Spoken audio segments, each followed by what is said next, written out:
Hello दोस्तों, स्वागत है आप सभी का स्टडी माई वे में। हमारा आज का टॉपिक है राज्य के नीति निर्देशक तत्व, जिसे हम डीपीएसपी के भी नाम से जानते हैं, directive principle of state policy. तो इस राज्य के नीति निर्देशक तत्व का जो टॉपिक है, वहाँ से हर एग्जाम में क्वेश्चन पूछे जाते हैं। किसी भी लेवल का एग्जाम हो, आपको इस टॉपिक से प्रश्न देखने को मिल जाएंगे। तो इसकी थोड़ी सी बेसिक जानकारी के बारे में जान लेते हैं। तो इस राज्य के नीति निर्देशक तत्व का जो प्रावधान है, उसे भाग 4 में रखा गया है। यानी कि इस राज्य के नीति निर्देशक तत्व को संविधान के भाग 4 में रखा गया है। और इसका वर्णन कहाँ से कहाँ तक किया गया है, तो इसका वर्णन अनुच्छेद 36 से 51 तक में किया गया है। अनुच्छेद 36 से 51 तक में इसके पॉइंट रखे गए हैं। और इसे किस देश के संविधान से लिया गया है, तो इसे आयरलैंड के संविधान से लिया गया है। यानी कि ये जो राज्य के नीति निर्देशक तत्व के जो प्रावधान है, उसे आयरलैंड देश के संविधान से लिया गया है। अब बात करते हैं कि ये राज्य के नीति निर्देशक तत्व है क्या, इसे क्यों हमारे संविधान में रखा गया। तो इससे पहले हम थोड़ा सा संविधान सभा की बात करते हैं। आपको याद होगा, हमारे संविधान सभा के एक सलाहकार थे BN राव, यानी कि बेनेगल नरसिंह राव। उन्होंने यह सुझाव दिया था कि हम भारतीय जनता को 2 प्रकार के मौलिक अधिकार देंगे। एक वैसे मौलिक अधिकार होंगे जो संविधान लागू होते ही तुरंत लागू किए जाने चाहिए, जो कि ये मौलिक अधिकार के रूप में लागू भी किया गया। और कुछ अधिकार ऐसे होंगे जिसे सरकार समय समय पर, यानी कि जब सरकार सक्षम होगी तब उसे लागू करेगी। यानी कि उसे भारतीय जनता के लिए सरकार जब सक्षम होगी तब भारतीय जनता के लिए उसे लागू करेगी। तो उनके सुझाव को माना गया, परंतु उसे मौलिक अधिकार में ना रखकर, उसे मौलिक अधिकार ना कहकर उसे एक अलग टॉपिक में रखा गया, जिसे हम राज्य के नीति निर्देशक तत्व के नाम से जानते हैं। यानी कि जितने भी प्रावधान थे, जिन अधिकारों की बात की गई थी, उसे राज्य के नीति निर्देशक तत्व में रखा गया। तो इस राज्य के नीति निर्देशक तत्व के जो प्रावधान है, जो अनुच्छेद रखे गए हैं, उसे एक एक करके समझते हैं कि अनुच्छेद 36 से 51 तक में क्या क्या रखा गया है या फिर क्या क्या कहा गया है। तो अनुच्छेद 36 की बात करते हैं। अनुच्छेद 36 में है राज्य की परिभाषा। इसमें यहाँ ये मत समझिएगा कि इसमें डीपीएसपी की परिभाषा की बात की गई है। इसमें राज्य यानी कि सेंट्रल गवर्नमेंट, स्टेट गवर्नमेंट या कोई अथॉरिटी, तो उसमें परिभाषा, राज्य की परिभाषा की बात की गई है। तो 36 आर्टिकल 36 याद करना बहुत आसान है। पहला आर्टिकल यानी कि 36 से 51 तक में पहला आर्टिकल है 36, और इसमें क्या कहा गया है, तो राज्य की परिभाषा का वर्णन किया गया है। अनुच्छेद 37 की बात करते हैं। अनुच्छेद 37 में यह कहा गया है कि ये जितने भी प्रावधान है वो न्यायालय में परिवर्तनीय नहीं है। यानी कि यदि सरकार सक्षम है इसे लागू करने में तो इसे लागू किया जाएगा, और यदि सरकार सक्षम नहीं है इसे लागू करने में तो इसे लागू नहीं किया जाएगा। जैसा कि हम अपने मौलिक अधिकार को देखें, तो मौलिक अधिकार को संवैधानिक संरक्षण प्राप्त है। अगर हमारे मौलिक अधिकार को कोई छीनने का प्रयास करता है, या सरकार भी अगर छीनने का प्रयास करती है, तो हम अपने मौलिक अधिकार के संरक्षण हेतु सुप्रीम कोर्ट या हाई कोर्ट जा सकते हैं। परंतु ये जो राज्य के नीति निर्देशक तत्व हैं, ये पूरी तरह से सरकार पे निर्भर करती है कि इसके प्रावधान सरकार लागू करेगी या नहीं करेगी। तो सरकार जब सक्षम होगी तो इसे लागू करेगी, और जब सरकार सक्षम नहीं होगी तो इसे लागू नहीं किया जाएगा। तो इस वजह से अनुच्छेद 36 में ही पहले लिख दिया गया है कि यह न्यायालय में परिवर्तनीय नहीं है, यानी कि इसे न्यायालय में चुनौती नहीं दी जा सकती है। तो अनुच्छेद 36 और अनुच्छेद 37 ये दोनों एक साथ याद कीजिएगा। 36 में क्या है, तो राज्य की परिभाषा, और 37 में क्या है, तो यह न्यायालय में परिवर्तनीय नहीं है। अब इस वजह से इसकी काफ़ी आलोचना भी की गई थी कि यह न्यायालय में परिवर्तनीय नहीं है, और कुछ सुझाव भी दिए गए थे कि भले ही यह न्यायालय में परिवर्तनीय नहीं है, पर इसका जो मूल्यांकन है, यानी सरकार के कार्यों का जो मूल्यांकन है, वह जनता द्वारा किया जाएगा, और जनता अपने वोट के द्वारा सरकार को जवाब देगी कि सरकार कैसा कार्य कर रही है। तो 36 और 37 समझ गए होंगे कि क्या है। 36 में है राज्य की परिभाषा, और 37 में है कि यह न्यायालय में परिवर्तनीय नहीं है। इसके जितने भी प्रावधान हैं वो न्यायालय में परिवर्तनीय नहीं है। ये पूरी तरह से सरकार के सामर्थ्य और सरकार के जो फैसले हैं उस पर निर्भर करती है। अब बात करते हैं अनुच्छेद 38 की। अनुच्छेद 38 में सामाजिक, आर्थिक एवं राजनीतिक न्याय की बात की गई है। क्वेश्चन सीधे तौर पे पूछा जाता है कि हमारे राज्य के नीति निर्देशक तत्व के तहत कितने कौन से न्याय की व्यवस्था की गई है या फिर कौन से न्याय की बात कही गई है, तो सामाजिक न्याय, आर्थिक न्याय और राजनीतिक न्याय। और जो कानूनी न्याय है वो हमारे मौलिक अधिकार के तहत है, जिसे आर्टिकल 14 में हमने पढ़ा था। तो कानूनी न्याय अलग है, और यहाँ जो राज्य के नीति निर्देशक तत्व हैं इसमें सामाजिक, आर्थिक एवं राजनीतिक न्याय की बात की गई है। तो अनुच्छेद 38 और अनुच्छेद 39 और 39 का क, इस तीन अनुच्छेद को आप एक साथ याद करेंगे। तीनों एक जैसे ही हैं, बस थोड़ा सा फर्क है। तो अनुच्छेद 38 में क्या है, तो अनुच्छेद 38 में सामाजिक, आर्थिक एवं राजनीतिक न्याय। अब बात करते हैं अनुच्छेद 39 की। तो अनुच्छेद 39 में है संसाधनों का उचित वितरण और एवं महिला एवं पुरुष के कार्यों के लिए समान वेतन। संसाधनों का उचित वितरण का मतलब है कि जितने भी संसाधन हैं, जितने भी जीवन शैली के संसाधन हैं, उसका सब में समान वितरण होना चाहिए। ये नहीं कि किसी के पास ज़्यादा संसाधन हो गए और कोई गरीब ही रह गया। तो वैसे में सरकार की जिम्मेदारी थी कि संसाधनों का उचित वितरण हो सके और महिला पुरुष को सामान्य कार्य के लिए समान वेतन दिया जा सके।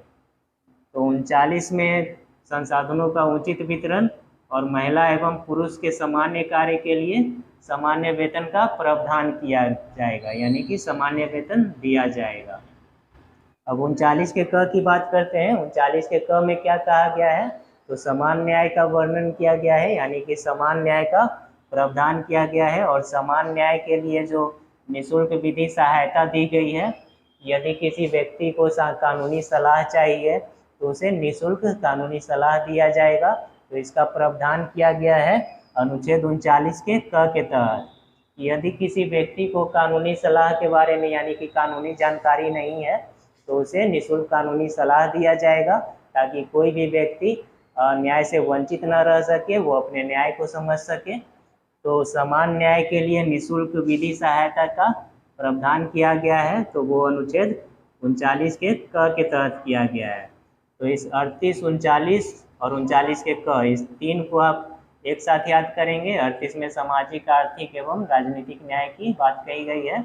39 में क्या है, तो संसाधनों का उचित वितरण और महिला एवं पुरुष को सामान्य कार्य के लिए समान वेतन। और 39 के क में क्या है, तो समान न्याय और निःशुल्क विधि सहायता, यानी कि निःशुल्क कानूनी सलाह। अब अनुच्छेद 40, ये बिल्कुल अलग है, पंचायती राज। आपको पता होगा कि 73वां संविधान संशोधन के तहत 1993 पंचायती राज को संवैधानिक दर्जा दिया गया था। पहले इसे संवैधानिक दर्जा नहीं दिया गया था, पहले इसे राज्य के नीति निर्देशक तत्व के तहत अनुच्छेद 40 में रखा गया था। और ये कहा गया था कि जैसे जैसे राज्य सक्षम होंगे इस व्यवस्था को लागू करेंगे। तो अनुच्छेद 40 उसी पंचायती राज की बात करता है। तो इस पंचायती राज से अगर क्वेश्चन पूछे जाते हैं कि पंचायती व्यवस्था को किस अनुच्छेद के तहत रखा गया था, तो अनुच्छेद 40 के तहत। अब बात करते हैं अनुच्छेद 41, 42 और 43। इस तीनों आर्टिकल को आप एक साथ याद करेंगे तो आपको ये अच्छे से याद रहेंगे। अनुच्छेद 41 में क्या है, तो कुछ दशाओं में काम पाने का अधिकार। कुछ विशेष दशा जैसे बुढ़ापा है, गरीबी है, कोई विकलांग है, बेरोजगार है, या फिर बीमारी है, तो ऐसे कंडीशन में सरकार का ये फर्ज बनता है कि आपको वो कुछ काम मुहैया करवाए, यानी कि कुछ रोजगार मुहैया करवाए। तो अनुच्छेद 41 उसी बात को कहता है कि कुछ दशाओं में काम या फिर रोजगार पाने का अधिकार। और जो वृद्धा पेंशन वगैरह जो सरकार देती है वृद्धाओं को, तो वो इसी अनुच्छेद के तहत सरकार देती है। अनुच्छेद 42 में क्या है, तो जहां आप कार्य कर रहे हैं, सरकार जहां आपको रोजगार मुहैया करवा रही है, वहां कार्य न्याय संगत होना चाहिए और वहां की जो दशा है, जो स्थिति है, जो माहौल है, वह मानवीय होनी चाहिए, यानी कि मनोचित होनी चाहिए, यानी कि किसी भी प्रकार से वहां मानसिक पीड़ा ना हो, एक अच्छा माहौल हो। और अनुच्छेद 43 में क्या है, तो निर्वाह मजदूरी, यानी कि जहां आप कार्य कर रहे हैं, मजदूरी कर रहे हैं, सरकार आपको रोजगार मुहैया करवाई है, तो कम से कम इतनी मजदूरी दे दी जाए कि वो अपने जीवन को अच्छे से व्यतीत कर सके, अपने परिवार को अच्छे से रख सके। तो आर्टिकल 41, 42 और 43, इस तीन को आप एक साथ याद करेंगे। जैसे मान लीजिए कोई व्यक्ति है, उसे पहले रोजगार दिया गया, तो जहाँ वह कार्य करेगा, यानी कि जहाँ उसे कार्य दिया गया है वहाँ कार्य न्याय संगत होना चाहिए और वहाँ की दशा मानवीय होनी चाहिए। और फिर उसके बाद क्या है तो उसे निर्वाह मजदूरी मिलना चाहिए। एक और पॉइंट है कुटीर उद्योग, इसे भी आर्टिकल 43 के तहत ही सरकार मुहैया करवाती है, यानी कि घरेलू उत्पादन की सरकार किसी को घरेलू उत्पादन के लिए कुछ कुटीर उद्योग जैसे चटाई बीनना, तो इस तरह के उद्योग सरकार किसी को मुहैया करवा सकती है। तो यहाँ से यहाँ तक के पॉइंट आप समझ गए होंगे। अब आगे बढ़ते हैं। आगे है अनुच्छेद 44। अनुच्छेद 44 याद करना और भी आसान है। 44 यानी कि 4 दोनों एक समान है, तो समान सिविल संहिता यानी कि सिविल यूनिफॉर्म कोड। तो इस समान सिविल संहिता की बात किस अनुच्छेद में की गई है, तो अनुच्छेद 44 में। अब यह समान सिविल संहिता का मतलब क्या है, तो हमारे देश में दो प्रकार के कानून बनाए गए हैं, एक सामाजिक कानून, दूसरा धार्मिक कानून। सामाजिक कानून जो कि सबके लिए बराबर है, सब पे लागू होते हैं, जो क्रिमिनल केस वगैरह ये सब में, जो दीवानी कानून है वो ये सब में लागू किए जाते हैं, जो सब में बराबर है। और जो धार्मिक कानून है जैसे कि विवाह, गोद लेने की प्रथा, वसीयत की प्रथा, तलाक के कानून, तो ये अलग अलग धर्मों में अलग अलग प्रकार से हैं। तो इस वजह से राज्य को जिम्मेदारी दी गई है कि राज्य समान सिविल संहिता लागू करे, ताकि अलग अलग धर्मों में भी गोद लेने की प्रथा, वसीयत, विवाह, तलाक, तो ये जितने भी कानून है वह सब समान रह सकें।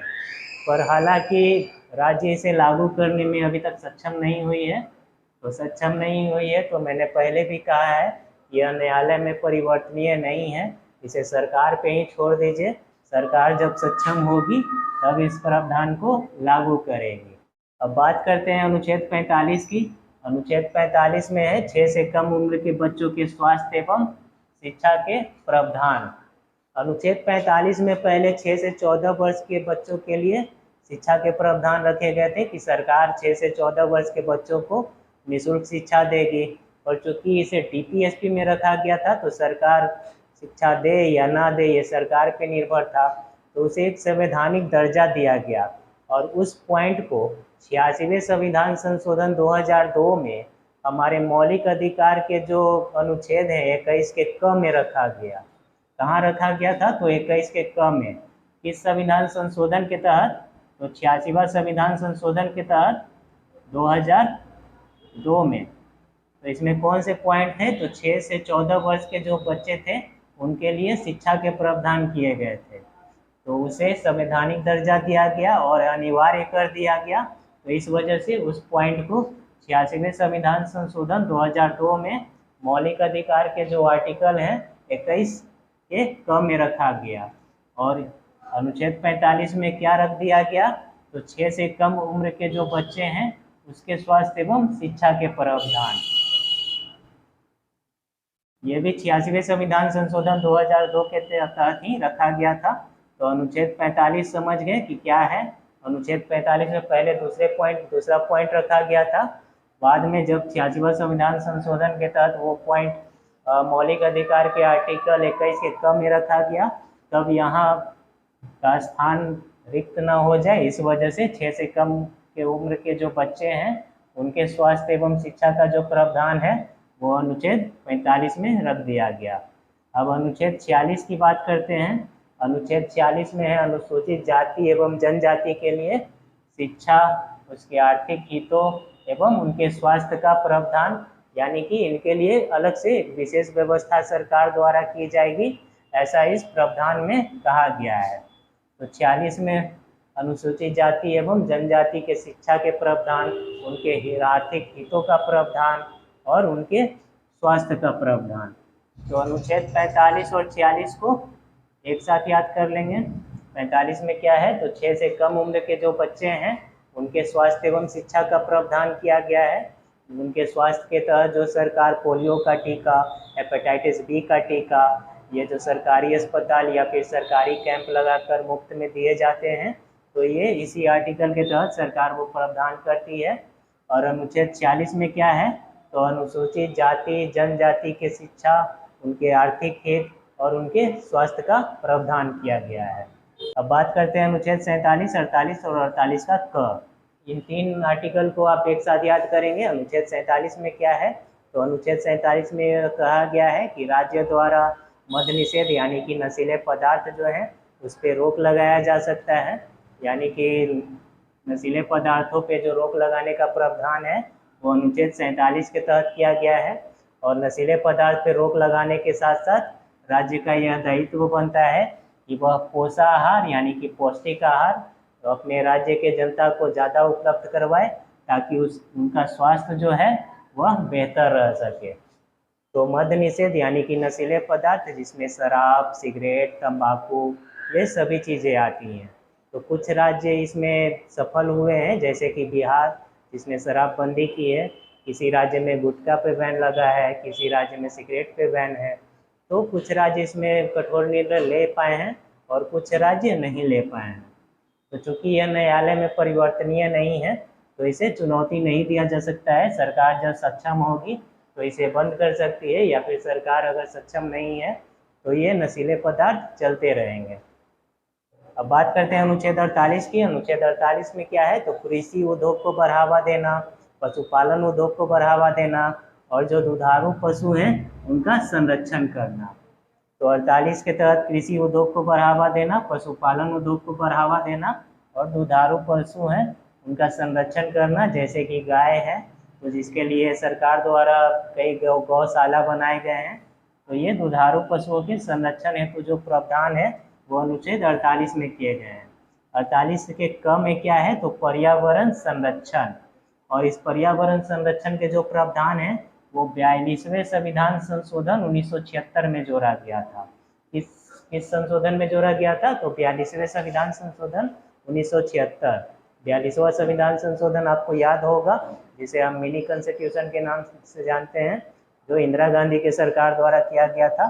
तो इन तीनों पॉइंट को आप एक साथ याद करेंगे। मान लीजिए कि कोई ग्रामीण स्तर का कोई व्यक्ति है, तो सरकार द्वारा नशीले पदार्थ को रोक लगा दिया जाता है, यानी कि नशीले पदार्थ बंद कर दिए जाते हैं, जिससे उस व्यक्ति को नशीले पदार्थ मिलना बंद हो जाता है और उसे पौष्टिक आहार मिलना शुरू हो जाता है, तो उसका स्वास्थ्य बेहतर हो जाता है। तो अनुच्छेद 47 के तहत उसे पौष्टिक आहार मिलने लगा और नशीले पदार्थ पे रोक लग गए। तो अब वह क्या करेगा, अब वह कृषि उद्योग करेगा, पशुपालन उद्योग करेगा और कुछ दुधारू पशुपालन भी करेगा, यानी कि दुधारू पशु का संरक्षण भी करेगा। वो किस अनुच्छेद के तहत, 48 के तहत। और इसके बाद क्या करेगा, तो 48 के क के तहत पर्यावरण संरक्षण यानी कि कुछ पौधे भी लगाना वह शुरू कर देता है। पर्यावरण संरक्षण का मतलब है जो वन है या फिर जो वन्य जीव अभ्यारण्य है उसके संरक्षण के भी प्रावधान इसी 48 के क में किए गए हैं। अब बात करते हैं अनुच्छेद 49 की। अनुच्छेद 49 में क्या कहा गया है, तो जितने भी हमारे ऐतिहासिक स्मारक हैं, जितने भी राष्ट्रीय महत्व के स्मारक हैं, जितने भी राष्ट्रीय महत्व के स्थान हैं, उसके संरक्षण का प्रावधान किया गया है इस अनुच्छेद के तहत, तो अनुच्छेद 49 के तहत। जैसे ताजमहल है, इंडिया गेट है, लाल किला है, तो ये सब जितने भी स्मारक हैं उसके संरक्षण का प्रावधान किया गया है अनुच्छेद 49 के तहत। अनुच्छेद 50 में क्या है, तो अनुच्छेद 50 को आप 50-50 करेंगे, यानी कि इसमें कार्यपालिका और न्यायपालिका के पृथक्करण की बात कही गई है। यानी कि जो न्यायपालिका है और कार्यपालिका है उसके पृथक्करण की, यानी कि अलग अलग करने की बात कही गई है। अलग अलग का मतलब है कि जो न्यायपालिका है जिसके तहत supreme court, high court, district court, और जो कार्यपालिका है जैसे संसद, विधानमंडल। माफ कीजिएगा, माइक डिस्चार्ज हो गया था, इस वजह से वीडियो साइलेंट हो गया। तो अनुच्छेद 49 तक हम लोगों ने समझ लिया था। अब आगे बात करते हैं, अनुच्छेद 50 की बात करते हैं, यानी कि अनुच्छेद 50 की। अनुच्छेद 50 में कार्यपालिका और न्यायपालिका के पृथक्करण की बात की गई है, यानी कि कार्यपालिका और न्यायपालिका का पृथक्करण किया गया है, अलग अलग किया गया है। तो अनुच्छेद 50 से आप याद रख सकते हैं कि अनुच्छेद 50 में कार्यपालिका और न्यायपालिका का 50-50 किया गया है, यानी कि अलग अलग किया गया है। कार्यपालिका यानी कि राष्ट्रपति, संसद, विधानमंडल, और न्यायपालिका यानी कि supreme court, high court, district court. तो न्यायपालिका और कार्यपालिका का पृथक्करण इस वजह से किया गया है, अलग अलग इस वजह से किया गया है ताकि न्यायपालिका स्वतंत्र रूप से कार्य कर सके, कार्यपालिका का उस पर किसी भी तरह का दखल न हो, किसी भी तरह का दबाव न हो, और न्यायपालिका स्वतंत्र रूप से कार्य कर सके, नियम बना सके या फिर निर्णय ले सके। तो अनुच्छेद 50 में क्या है, तो कार्यपालिका और न्यायपालिका का पृथककरण किया गया है, अलग अलग किया गया है।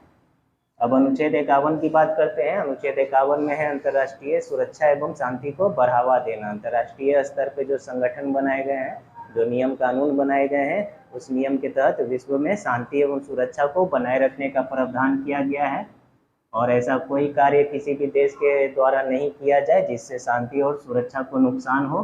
तो अनुच्छेद 51 में क्या कहा गया है, तो अंतर्राष्ट्रीय शांति एवं सुरक्षा को बढ़ावा देना। अब 51 तक हमने पढ़ लिया है, इसे समझ लिया है। अब हम थोड़ा राज्य के नीति निर्देशक तत्व के उद्देश्य की बात करते हैं, जहाँ से 2 पॉइंट पूछ लिए जाते हैं कि इसके उद्देश्य क्या है। तो पहला उद्देश्य क्या है, तो लोक कल्याणकारी राज्य की स्थापना करना। लोक कल्याणकारी का मतलब है कि जनता के हितों का संरक्षण करना, यानी कि जनता के हितों को बढ़ावा देना। और दूसरा पॉइंट क्या है, तो सामाजिक एवं आर्थिक लोकतंत्र की स्थापना करना। पॉइंट सीधे तौर पे पूछे जाते हैं कि राज्य के नीति निर्देशक तत्व के उद्देश्य क्या है। ऑप्शन में आपको ये दोनों पॉइंट में से कोई एक पॉइंट दिया जाएगा। तो पहला पॉइंट क्या है, लोक कल्याणकारी राज्य की स्थापना करना, और दूसरा पॉइंट क्या है, तो सामाजिक एवं आर्थिक लोकतंत्र की स्थापना करना। तो उम्मीद है कि आपको ये टॉपिक समझ में आया होगा अच्छे से। अब अगले वीडियो में मिलते हैं जल्दी ही, तब तक के लिए थैंक यू।